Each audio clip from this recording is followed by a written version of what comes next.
नमस्कार. मावळ ऑनलाईनमध्ये आपले स्वागत. मी विवेक इनामदार. तळेगाव दाभाडे नगर परिषदेच्या निवडणुकांचा निकाल आज जाहीर झाला.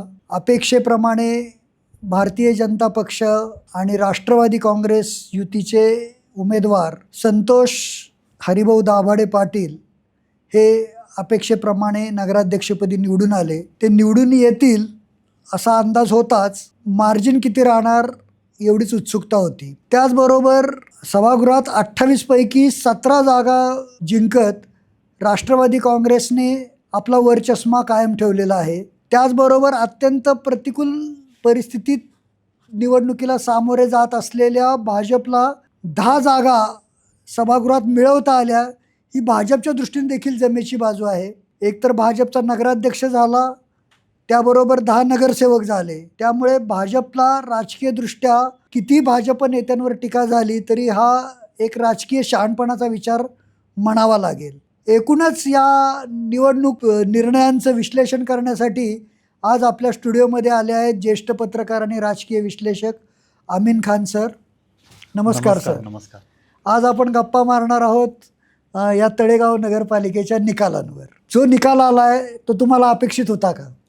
हा निकाल थोडासा अशा प्रकारचाच अपेक्षित होता. त्याचं पहिलं कारण असं होतं की एकूण 28 जागांपैकी 19 जागांवर तर बिनविरोध निवडणुका झाल्या होत्या. त्यामुळं उरलेल्या जागांच्या संदर्भातला जो विषय होता अपेक्षेप्रमाणे तो महायुतीच्या पारड्यात पडणार हे नक्की होतं.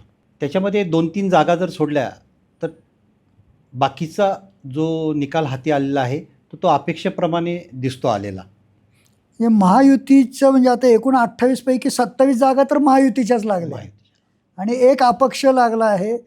तो देखील राष्ट्रवादीचाच बंडखोर अशा स्वरूपातलं त्याचं हे म्हणता येईल. हां, एकंदरीत असं पाहिलं तर आता 28 पैकी 18 जागा राष्ट्रवादीच्या पारड्यात आहेत आणि निर्विवाद त्यांचं आता वर्चस्व सभागृहामध्ये राहणार आहे. BJPकडे 11च्या ऐवजी 10 जागा झालेल्या आहेत. याचा अर्थ महायुतीकडं पूर्ण सत्ता ही पूर्ण महायुतीच्या ताब्यात गेली. आता विरोधी पक्ष कोण हाच मोठा प्रश्न या सभागृहाचा हे सगळ्यात मूळ या निवडणुकीचं वैशिष्ट्य आहे. विरोधात कोण आहे याच्यात? राष्ट्रवादी आणि भाजपनी महायुतीचा हा जो प्रयोग केलेला आहे कदाचित मला असं वाटतं की राज्यातला किंवा जिल्ह्यातला हा पहिला प्रयोग होता.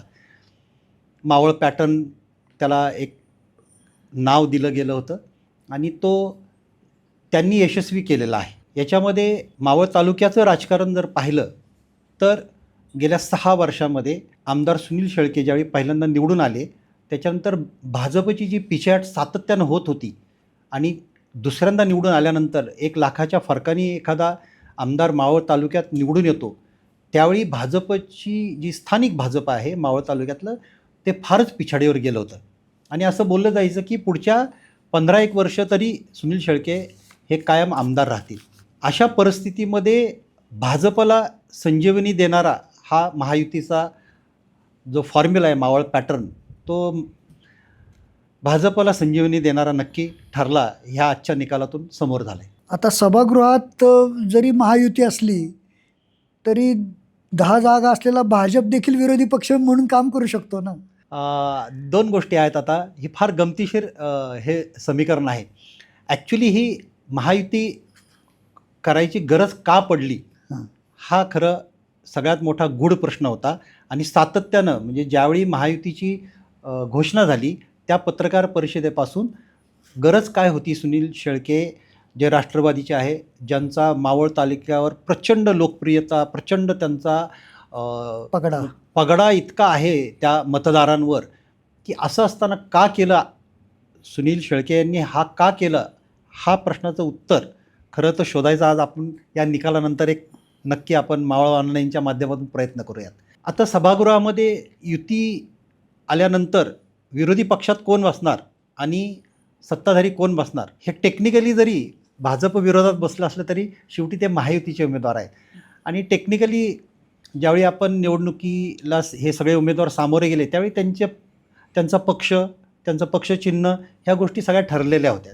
त्यामुळं विरोधात तुम्ही म्हणता तसं जरी बसलं असलं तरी सत्तेवर राष्ट्रवादी असेल, नगराध्यक्ष भाजपचा असेल आणि विरोधी पक्षात भाजपची लोकं बसलेली असतील असं जर चित्र झालं तर हे एक थोडंसं गमतीशीर चित्र असणार आहे.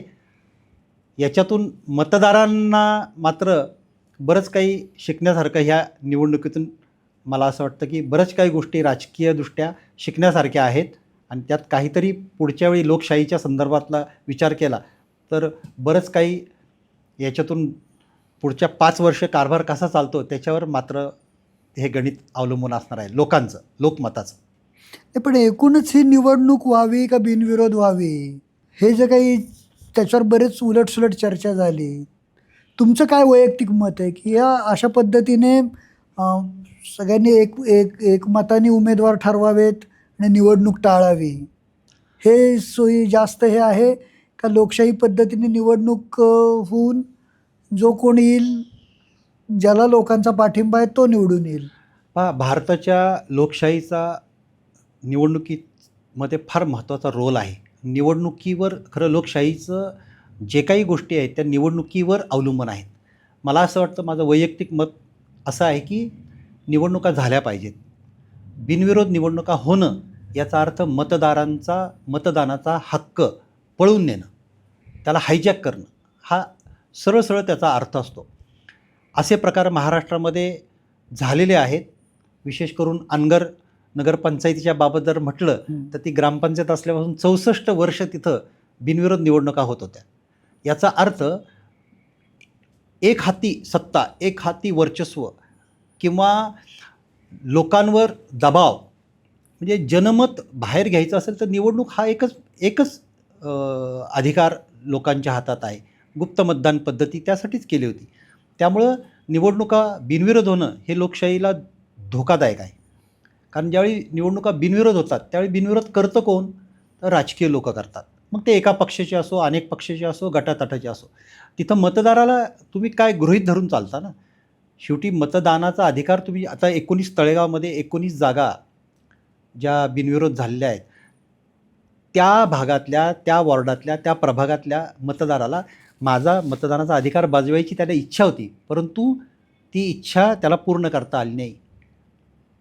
त्यामुळं मला असं वाटतं की तळेगावच्या निवडणुकीमध्ये जरी महायुतीचा विजय झाला असेल, जरी तिथे सत्ता आली असेल, जरी निवडणुका शांततेत झाल्या असतील, पडद्यामागे अनेक गोष्टी घडल्या आहेत, पत्रकारांनी माहिती आहे, लोकांनाही माहिती आहेत. निवडणुका करताना अनेक साम दाम दंड भेद ह्या गोष्टींचा वापर होत असतो, पण तो यावेळी फार मोठ्या प्रमाणात झालेला आहे. तर मला असं वाटतं की निवडणुका व्हायला पाहिजेत. बिनविरोध निवडणुका हा लोकशाहीला धोका आहे. ठीक आहे, आता काय हे जर तरचा प्रश्न आहे, त्यामुळे आता हे गोष्टी होऊन गेलेल्या आहेत, तर त्याच्यावर अधिक बोलण्याऐवजी आता आपण थेट नगराध्यक्ष निवडणुकीबद्दल आधी बोलूयात. की या नगराध्यक्ष निवडणुकीत पहिल्यांदा उमेदवाराची घोषणा महायुतीचं भाजप जर संतोष दाभाडे यांना उमेदवारी देणार असेल तर राष्ट्रवादीचा त्याला पाठिंबा राहील अशा पद्धतीची घोषणा करून आमदारांनी भाजपवर गुगली टाकली आणि त्यात ते फसत गेले, असं नाही वाटत तुम्हाला? अगदी खरं आहे. आमदार सुनील शेळके अत्यंत कमी काळात कसलेला एक नेता आहे. मी राजकीयदृष्ट्या बोलतो आहे. आत्तापर्यंत त्यांनी गेल्या 6 वर्षामध्ये ज्या ज्या गोष्टी निवडणुकीच्या माध्यमातून म्हणा, ज्या ज्या केलेल्या आहेत त्याच्यामध्ये एक पूर्ण परफेक्ट रणनीती त्यांनी आखलेली दिसून येते. विशेष करून आत्ता सुनील शेळकेंनी जर निवडणूक ही बिनविरोध करायचं ठरवलं नसतं आणि निवडणुका होऊ द्या, तर सुनील शेळकेंना आज ज्या काही 18 जागा आहेत त्या जागा त्यांना बऱ्याच अगदी 24 जागापर्यंत 25 जागांपर्यंत त्यांना मजल मारता आली असती. असं असतानासुद्धा त्यांनी मग बिनविरोध निवडणुका घ्यायच्या, महायुतीच्या माध्यमातून घ्यायच्या. या मार्गाला ते का गेले असावेत? पत्रकार परिषदेतसुद्धा अनेक वेळेला अनेक पत्रकारांनी त्यांना प्रश्न विचारला होता. तर त्यांची ती 2 कारणं जी राजकीय कारणं किंवा शांतता राहावी, शांततेत निवडणूक व्हावी, नंतर विकासाला गती मिळावी, ही 2च कारणं होती. परंतु असं काही नाही आहे की बिनविरोध निवडणुका झाल्या म्हणजे शांतता राहते किंवा विकासाला गती मिळते, असातला भाग नाही. यामागं त्यांनी इतकी मोठी राजकीय, तुम्ही म्हटलं ते अगदी बरोबर आहे, एवढी मोठी गुगली टाकली आहे की ती स्थानिक भाजप नेत्यांच्या पण लक्षात आलेली नाही. सुनील शेळके ज्याप्रमाणे मावळ तालुक्या विधानसभा मतदारसंघामध्ये त्यांचं वर्चस्व त्यांनी आता प्रस्थापित केले, पण ते टिकवायचे त्यांना. पण ते नुसतं टिकवायचे पण नाही, तर अपग्रेड पण व्हायचे त्याच्यामध्ये. प्रत्येक राजकीय नेत्याला असं वाटतं की मी नगरसेवक झालो तर नगराध्यक्ष व्हावं, नगराध्यक्ष झालं तर आमदार व्हावं, आमदार झालं तर मंत्री व्हावं, मंत्री झालं तर मुख्यमंत्री व्हावं. ह्या दिशेने त्यांनी केलेली ती सगळी व्यूहरचना होती. त्यामुळं मला असं वाटतं की ही गुगली त्यांनी टाकली आहे आणि त्यांचा निकाल आता हाती आलेला आहे. अधिकृतरित्या निकाल जाहीर झालेला आहे. निवडणूक निर्णय अधिकाऱ्यांना निकाल दिलेला आहे आणि त्या पद्धतीप्रमाणे तो सगळ्यांना मान्य करावा लागतो. कायद्याने तो मान्य करावा लागतो आणि त्याच्यामध्ये सुनील शेळकेंनी महायुतीचा फॉर्म्युला जरी केला असला तरी त्यांचं वर्चस्व, राजकीय वर्चस्व त्यांनी सिद्ध करून आज दाखवलेलं आहे. या निवडणुकीमध्ये जसे बाकीचे 19 जागा बिनविरोध झाल्या, तसं नगराध्यक्ष निवडणूक देखील बिनविरोध होईल अशा पद्धतीने सगळं नियोजन करण्यात आलं होतं. मग माशी कुठे शिंकली? हां, एक गोष्ट आपण लक्षात घ्यायला पाहिजे की भारताच्या एकंदरीत निवडणूक प्रक्रियेत किंवा न्यायव्यवस्थेत म्हणा किंवा निवडणुकीच्या न्यायव्यवस्थेत म्हणा किंवा सोशिओ इकॉनॉमिकदृष्ट्या म्हणा, अनेक अँगलनी जर पाहिलं तर ती एक थोडीशी समाधानाची बाब अशी होती की बिनविरोध निवडणूक करण्याला जवळजवळ 90% लोकांचा विरोध होता. ज्यावेळी विविध चॅनल्सचे पत्रकार मावळात आले, तळेगावात आले, अनेक पत्रकार आले, अनेक वृत्तपत्रांमध्ये आपण छापून आलेलं आहे की बिनविरोध निवडणूक करायला सर्वसामान्य माणसांच्या ज्यावेळी मुलाखती घेतल्या त्यावेळी त्याच्यातल्या प्रत्येकाने सांगितलं की बिनविरोध निवडणूक झालं हे चुकीचं झालेलं आहे. त्यात त्यांची 2 गोष्ट होती. मगाशी सांगितल्यामुळे की आमचा मतदानाचा अधिकार हिरावला गेला, ही त्यातली मूळ भावना होती. माशी शिंकली याचा अर्थ असं झालं की ह्या सगळ्या लोकांचा युती व्हावी, महायुती व्हावी आणि निवडणुका बिनविरोध व्हाव्यात, ह्याला जो विरोध होता तो वाढता वृत्तपत्रातून पण येत होता, काही वृत्तपत्रातून येत होता. तो पाहता राष्ट्रवादीमध्ये किशोर भेगडे, इकडं माजी नगराध्यक्षा रंजनाताई भोसले ॲडव्होकेट आहेत, शिकलेले आहेत. किशोर भेगडे एक चांगले कसलेले नगरसेवक राहिलेत, उपनगराध्यक्ष राहिलेत, अभ्यास त्यांचा सभागृहात विरोधी पक्षनेते पण होते, विरोधी पक्षनेते राहिलेले आहेत. तर अशा जे थोडंसं ज्यांना वाटत होतं की इथं काहीतरी संधी आहे की जवळजवळ 90% लोक जर ह्याला विरोध करत असतील तर आपण नशीब आजमावायला काही हरकत नाही आहे, हा त्यातला पहिला मुद्दा. म्हणून खरं त्यांनी तर त्या निवडणुकीच्या रिंगणामध्ये त्यांनी उडी मारली.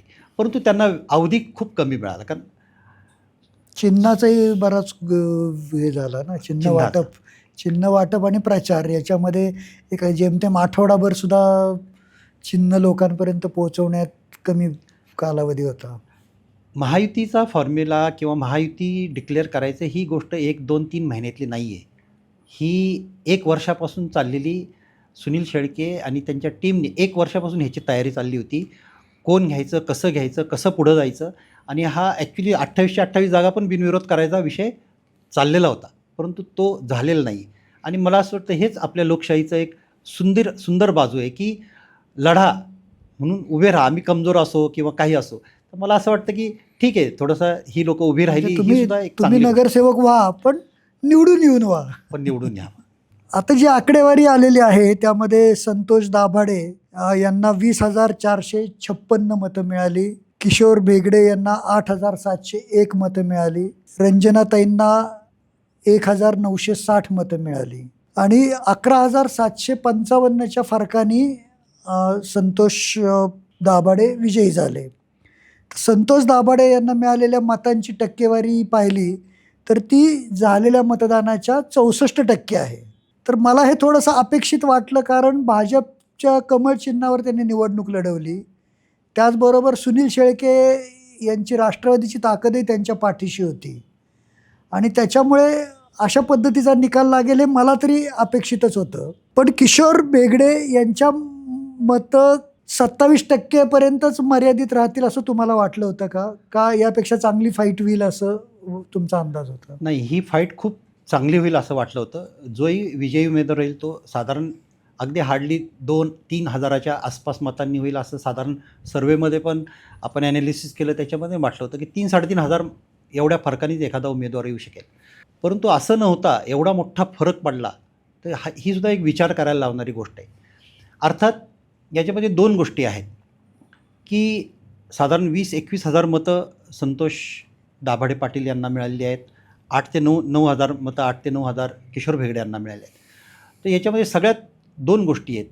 महायुती केल्यामुळं भाजपचे जे कट्टर मतदार होते ते अत्यंत प्रेमाने थापटून थोपटून सुनील शेळके यांनी घेतले आणि कमळ ह्या चिन्हाचा मोठा वाटा या त्यांच्या एवढ्या मताधिक्य त्यांचं जे आहे 11,000 12,000चं जवळजवळ मताधिक्य त्यांना मिळले.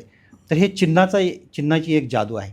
दुसरी गोष्ट सुनील शेळके यांचा प्रभाव अजूनही आहे.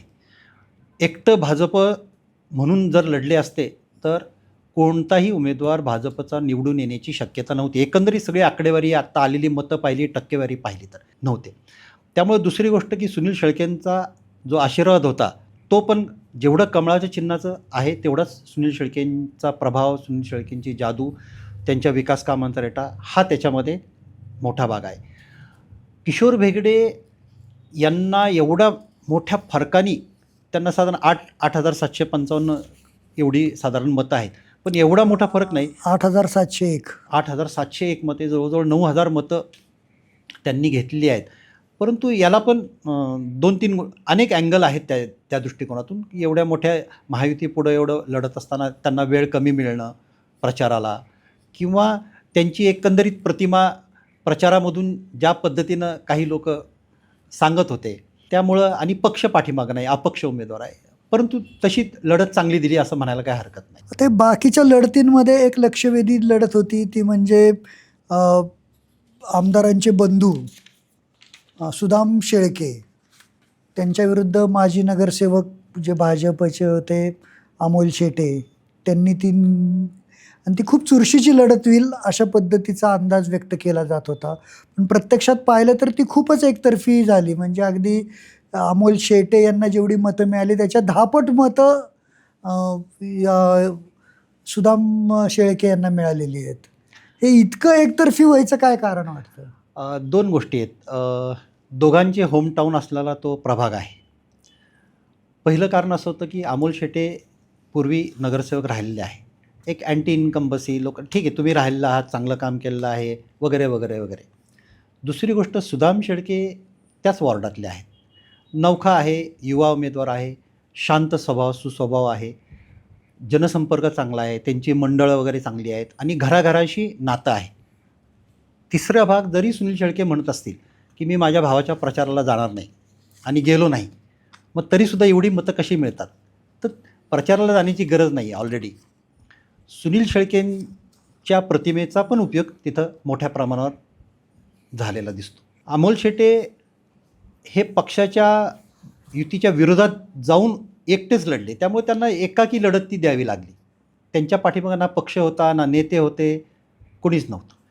सुदाम शेळके यांच्या पाठीमागे पक्ष होता, नेते होते, कार्यकर्ते होते आणि यंत्रणा होती. त्यामुळं त्यांचा विजय निश्चित होता. परंतु एवढ्या मोठा अगदी समोरच्या उमेदवाराचं डिपॉझिट जप्त होईल इतका मोठं असं कुणाला वाटलं नव्हतं. चांगली फाईट देतील, परंतु हे होणं होतं. आणखीन एक लक्षवेधी निकाल लागला म्हणजे रवींद्र दाभाडे यांच्या पत्नी विभावरी दाभाडे ज्या आधी पण नगरसेविका होत्या त्यांना पराभवाला सामोरं जावं लागलं. त्या महायुतीच्या उमेदवार होत्या. ज्यावेळी महायुती झाली त्यावेळी पहिल्यांदा शंका उपस्थित केली होती. पत्रकार परिषदेमध्ये पण त्याच्यावर बोलण्यात आलं होतं की बाबा निष्ठावान कोण राहतील? जर उद्या राष्ट्रवादीने आतून प्रचार केला की नाही नाही तुम्ही आमचं द्यान त्यांचं करा, किंवा भाजपने असं केलं तर काय होईल? सर्वसाधारणपणे कुठल्याही ठिकाणी झालं नाही. परंतु नगरपालिकेमध्ये निवडणुकीच्या अगोदर थोडासा एक कटू प्रसंग झाला, त्याचे व्हिडिओ व्हायरल झाले आणि तिथे खरी ठिणगी पडली. विभावरी दाभाडे ह्या चांगल्या उमेदवार होत्या. त्यांना दुसऱ्या प्रभागात जाऊन निवडणूक लढवण्याचा निर्णय हा एक मोठी रिस्क होती आणि ती रिस्क त्यांनी उचलली. आत्ता तिथं ज्या डॉक्टर ऋतुजा निवडून आलेल्या आहेत त्या तिथला होमटाऊन आहे. कल्पेश भगत, निखिल भगत यांचं काम आहे. त्या 40-50 वर्ष तिथं राहणारं हे कुटुंब आहे भगत कुटुंब. भगत कुटुंबांच्या संदर्भातली एक पॉझिटिव्ह इमेज आहे की ते बिल्डर आहेत परंतु सुस्वभावी आहेत, त्यांचं कुटुंब, एकंदरीत इमेज चांगली आहे. तसं ते मूळचं भाजपच्याच ह्याच्यावरचं ही संधीचा फायदा बरोबर राष्ट्रवादीनं उचलला. ती ठिणगी जर पडली नसती तर कदाचित विभावरी दाभाडे तिथं निवडून आलेले असते. तर मला असं वाटतं की पक्षांनी पण साथ दिली नाही. माजी नगराध्यक्ष होते रवींद्र दाभाडे, त्यांच्या मिसेस नगरसेविका होत्या, प्रतिमा चांगली होती, परंतु त्यांच्या घरातूनच पहिल्यांदा त्यांना विरोध झाला. त्यानंतर पत्रकार परिषद घेऊन पाठिंबा दर्शवावा लागला. त्याच्यानंतर न्यायालयाचा निकाल आला आणि पुन्हा ती प्रोसेस सुरू झाली. त्यावेळी त्यांनी त्यांच्या कुटुंबातील महिलेनी अर्ज माघार घेतला. परंतु ह्या सगळ्या गोष्टी ज्यावेळी लोकांपर्यंत पसरल्या त्यावेळी तिथं ते सीट हातातून नक्की जाणार हे सगळ्यांनाच कळलं होतं आणि त्या पद्धतीनं तो पराभव पण खूप मतांनी झालेला आहे. त्यामुळं मला असं वाटतं की डॉक्टर ऋतुजा तिथं निवडून आलेले आहेत आणि शेवटी त्या राष्ट्रवादीच्या पारड्यातच आता आहेत. त्या काय भाजपच्या नाही आहेत, अपक्ष जरी असल्या तरी. त्यामुळं आता पक्षीय बलाबल जर पाहिलं आपण तसं तर राष्ट्रवादी आता 18 आणि भाजप 10, 18 आणि 10 28 अशी सभागृहामध्ये चित्र दिसेल. एकूण ज्या सगळ्या लढती झाल्या त्यात खूप कम्फर्टेबल मार्जिननी उमेदवार निवडून आलेले आहेत जे आलेत ते. हो, म्हणजे अगदी सगळ्यात कमी मार्जिन आहे 266चं, जे प्रभाग क्रमांक 10B या जागेवर जिथं हो. संगीता सतीश सतीश खळदे खळदे या निवडून आल्या. तिथं सगळ्यात कमी मताधिक्य आहे आणि सुदाम शेळके ते 2500 फरकाने लीड आहे. निवडून आले. तर हे सगळ्यात कमी जिथं हे झाली ही चुरशीची सगळ्यात म्हणावी लागेल अशी लढत आहे. बरोबर. तर नक्की तिथं चुरस व्हायचं काय कारण आहे की जिथं बाकीच्या ठिकाणी एकतर्फी निवडणुका दिसत आहेत. या प्रभागामध्ये कमी मार्जिनने झाले याचा अर्थ ती खूप घासून झालेली होती. दोन्ही उमेदवार तसे पाहता नवखे होते. दोन्ही उमेदवार नवखे होते. पक्षीय स्तरावर पाहिलं तर करंडेंना पुन्हा ती स्टोरी, पक्षीय पाठिंबा नव्हता आणि इकडे जे उमेदवार निवडून आले त्यांना पक्षीय पाठिंबा होता. शिवाय सतीश काकांची एक इमेज तळेगावात खूप चांगली होती. सतीश खळदे असा कार्यकर्ता होता की सतत हसतमुख होता, सगळ्यांशी बोलणार. तर सतीश काकी हा जो फॅक्टर होता मला असं वाटतं की त्याच्यामुळे तरलं गेलं आणि त्यांचे चिरंजीव मला असं वाटतं त्यांनी पण संकेत वगैरे बाकी सगळ्यांनी खूप चांगली मदत केली, पण त्यांनाही भीती होती हे सीट जाण्याची. त्यामुळं शेवटपर्यंत त्यांनी चिकाटीनं शेवटच्या दिवसापर्यंत त्यांचे प्रयत्न चांगले चालू होते. त्यांनी गाफील राहिलेलं नाही, ओव्हर कॉन्फिडन्स दाखवलं नाही. त्यामुळं मला असं वाटतं हे सीट त्यांना मिळालं. अन्यथा हा अजून एक मोठा धोका कर्णिताईंच्या रूपानं होता. तर ही सगळी निवडणूक झालेली आहे. आता नगरपालिकेचं पुढचं कामकाज कशा पद्धतीने व्हावं किंवा तळेगावच्या राजकारणाची पुढची दिशा काय असावी, ज्येष्ठ पत्रकार म्हणून तुम्हाला काय वाटतं? तळेगाव दाभाडे नगर परिषद किंवा तळेगाव दाभाडेतील एकूण राजकारणाची एक मोठी परंपरा राहिलेली आहे. निवडणुकीपुरतं राजकारण, नंतर समाजकारण किंवा नंतर शत्रुत्व. मी तरी आत्तापर्यंत पाहिलेलं याच्यामध्ये शत्रुत्व दिसलं नाही. एखादा अपवाद वगळला तर त्याचा उल्लेख आज करणं योग्य नाही आहे. नाहीतर शत्रुत्व हा भाग नसतो. निवडणुका झाल्या, सभागृहात सगळे आले की सगळे व्यवस्थित एकमेकांनी वागत असतात. ती परंपरा पुढे कायम राहावी अशी एक पहिली अपेक्षा व्यक्त करतो. दुसरी गोष्ट, तुम्ही जे लोकांना ज्या गोष्टी सांगून तुमच्या जाहीरनाम्यामध्ये, तुमच्या भाषणांमध्ये, तुमच्या पत्रकार परिषदांमध्ये तुम्ही ज्या गोष्टी सांगून आता सत्तेवर आलेला आहात त्या गोष्टींवर लक्ष केंद्रित केलं पाहिजे. तळेगाव आता आपलं तळेगाव असं म्हणायला पाहिजे. आता आपला पक्ष, आपली नगरपालिका असं म्हणायला पाहिजे. आपले मतदार असं पण म्हणायला पाहिजे. आणि प्रत्येक वॉर्डातल्या समस्या त्याच्यावर लक्ष केंद्रित करायला पाहिजे तुम्ही. नागरिकांच्या खूप मोठ्या अपेक्षा आहेत. ॲक्च्युली सर्वसाधारणपणे 50% मतदारांनी मतदान केलेलं नाही. त्यांना फार मोठा दोष द्यायला पाहिजे, कारण तुम्ही मतदान करायला पाहिजे होतं. परंतु चला ठीक आहे, लोकशाहीत नाही होत 100% मतदान, 50% झालं. कन्फ्युजन पण बरंच होतं ना त्यावेळेला की बाबा बिनविरोध झालेला आहे तर मग आता मतदानाला जायचं आहे का नाही, हे हा सुद्धा काही बऱ्याच ठिकाणी तो प्रश्न असल्यामुळं मतदानाच्या टक्केवारीवर परिणाम झाल्याचंही दिसून येतं. तर सभागृह चालवत असताना संतोष दाभाडे एक हसरं व्यक्तिमत्व आहे, चांगलं व्यक्तिमत्व आहे, निष्कलंक आहे, नवीन आहेत, अनुभव नाही आहे त्यांना. परंतु त्यांनी आणि इतर सगळ्या नगरसेवकांनी 2-3 गोष्टी लक्षात मला असं वाटतं घ्यायला पाहिजे. पहिली गोष्ट, नगरपालिकेचं कामकाज कसं चालतं याचा अभ्यास प्रत्येकाने करायला पाहिजे. प्रत्येक सदस्यांनी अभ्यास करायला पाहिजे की काय कायद्यात सांगितलं जातं, आपण ठराव कसा मांडला जातो, एकंदरीत नगर परिषदेचं बजेट काय असतं, बजेटमध्ये काय प्रोव्हिजन्स असतात, कुठल्या योजना असतात, आपण काय करायला पाहिजे. आता प्रचारामध्ये तुमचा विषय नसताना त्या गोष्टी आम्ही ह्या देऊन त्या देऊन नोकऱ्या देऊ, हे काय नगरसेवकांचं काम नाही आहे. पण सरसकट जे काही बोललं आता तो बालिशपणा सगळ्यांनी सोडायला पाहिजे. मला असं वाटतं की नगराध्यक्षांनी सुद्धा अभ्यास करायला पाहिजे त्या संदर्भामध्ये, कारण सभागृहाचं कामकाज हे कायद्यावर चालतं असतं आणि त्या पद्धतीनुसार मला असं वाटतं की चांगलं सभागृह चालवण्याची संधी आहे. परंतु ती अभ्यासाशिवाय होणार नाही. नाहीतर फक्त नाममात्र नगरसेवक ॲक्च्युली राज्य करणारे रिमोट कंट्रोलवाले दुसरे असतील, असं व्हायला नाही नको. पाहिजे. तर ही अपेक्षा आहे. तळेगाव वाढतं नागरीकरण आहे, लोकसंख्या वाढत आहे, रस्ते, पाणी, आरोग्य ह्या अख्ख्या भारतातल्या सगळ्या नगरपंचायतीच्या ह्याच्या समस्या आहेत. त्या व्यतिरिक्तही अनेक गोष्टी करता येण्यासारख्या आहेत. परंतु त्या करत असताना आता राजकीय द्वेष विसरा, जय पराभव विसरा. जे हरलेले आहेत, जे चांगले नगरसेवक आहेत, जे अभ्यासू नगरसेवक, त्यांच्याशी बोला. आणि हे बोलतात, ही लोकं बोलतील, मला पण अशी अपेक्षा आहे. विजयानं पण हुरळून जाऊ नये मला असं वाटतं. जरी तुम्ही महायुती करून विजय झालास तरी हुरळून जाऊ नये, कारण अनेक निवडणुका पुढं असतात. विकास करायचा असेल तर यशानं हुरळून न जाता, थोडासा त्याचा अगदी ग्रामीण भागात माज न करता आणि अपयशानं खचून न जाता आपल्या ह्या सगळ्या सभागृहाचं कामकाज झालं तर तळेगावची जी राजकीय संस्कृती आहे, भले तळेगावला अख्ख्या महाराष्ट्रभर एक वेगळ्या नजरेतून पाहिलं जातं की एक गुंडगिरी, दहशत, तर ॲक्च्युली असं काही नसतं. अनेक अधिकारी ज्यावेळी येतात, आमची त्यांच्या भेटी होतात, त्यावेळी ते थोडेसे बिचकलेले असतात. मग ते पोलीस अधिकारी असो, अगदी PI लेवलचा असो, ACP लेवलचा असो. ज्यावेळी आम्ही ते नवीन येतात, बोलतात, मुख्याधिकारी येतात, त्यावेळी ते थोडेसे दबक्या आवाजात बोलत असतात. परंतु त्यांना अनेक वेळा आम्ही चर्चेतून सांगतो की साहेब, तुम्हाला जे तुम्ही परसेप्शन तळेगावचं घेऊन इथं आलेलं आहात तसं काही नाही आहे, तुम्ही एकंदरीत पहा. मला चांगलं आठवतं, कृष्णराव बेगडे साहेब आहेत, केशवराव वाडेकर साहेब आहेत, आपण पण सगळ्यांनी पाहिलेलं आहे. त्या फळीतले जे सगळे होते, अगदी दिगंबर शेठ भेगडे असो, तर ह्या फळीतले जे आपण नेतृत्व गेल्या 30-40 वर्ष आपण पाहतो. किती मोठा अधिकारी असलं ना, तर कधीही आरेतोरे बोलत नव्हते. अहोजाव अधिकाऱ्यांना पण अहोजाव करायचं.